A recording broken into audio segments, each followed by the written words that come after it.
दूल्हा जब तक मौर नहीं पहनेगा तब तक दूल्हा कैसे बनेगा।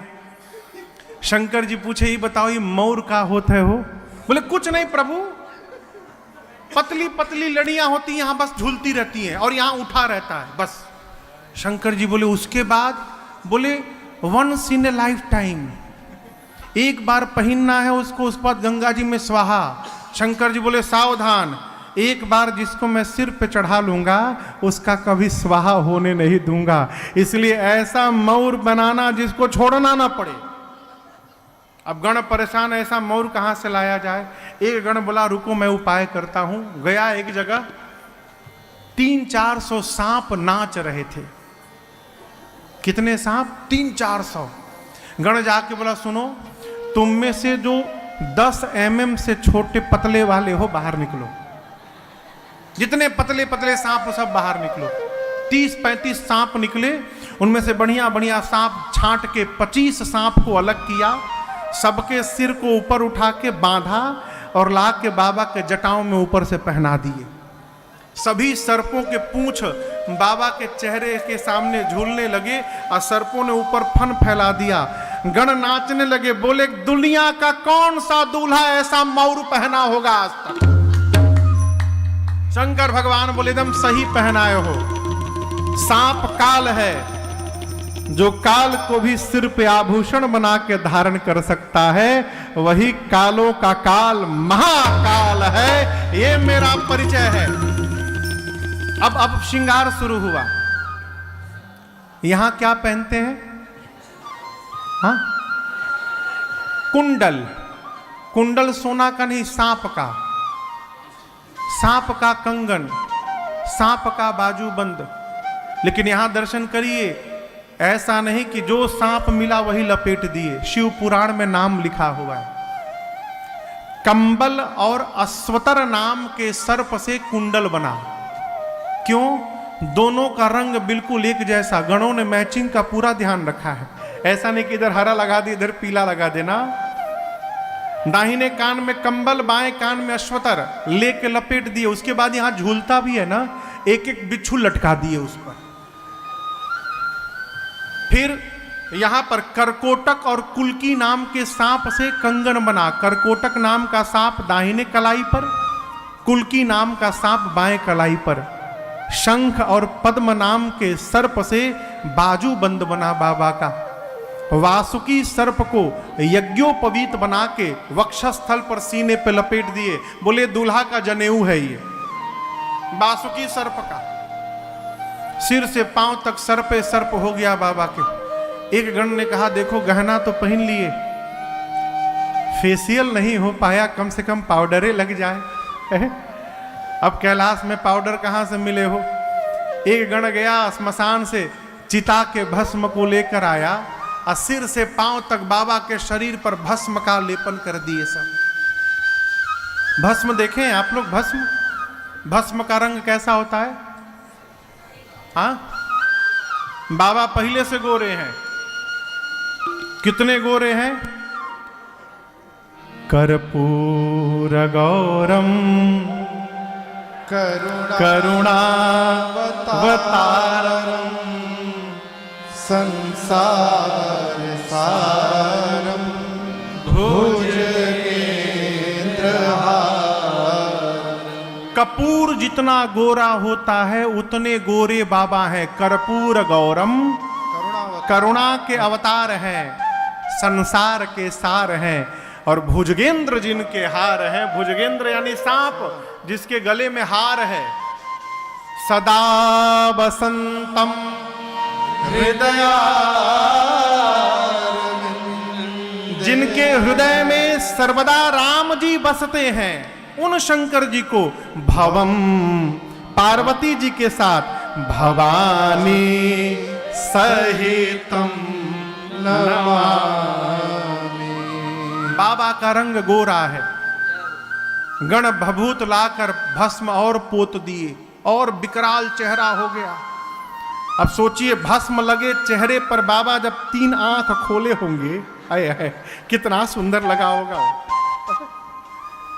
सिर से लेकर पांव तक सांपे सांप। एक ने कहा कि गला थोड़ा सूना लग रहा है, माला वाला पहन लेना। अब कैलाश में माला कहां से आए? तो ये गण बोला रुको हम टेम्पोररी व्यवस्था करते हैं। अभी गया स्मशान में और अब की बार 35 खोपड़ी लेके आया। कितनी? 35 खोपड़ियों को लेकर आया। अब रस्सी कहां से आवे? तो एक पतला लंबा सांप था, उसको पकड़ के लाया, उसी में सारा खोपड़ी डाला और सांप के पूंछ और सिर को बांध के और बाबा के गले में पहना दिया। खोपड़ी की माला बाबा पहन लिए। अब वो धागा तो है नहीं, सांप है। सांप लहर मारे तो खोपड़ी की माला भी लहर मारे बाबा के शरीर में। एक हाथ में त्रिशूल, एक हाथ में डमरू, पूरा शरीर वाइट और गला नीले रंग का। कितना कंट्रास्ट होगा, आप दर्शन करिए। पूरा वाइट है और ये नीला है, नीलकंठ। पूरे श्रृंगार में केवल 2 ही चीज सुंदर है।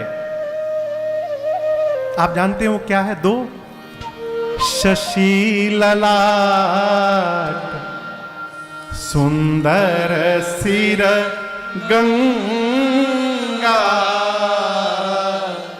नयन तीन उपवीत भुजंगा।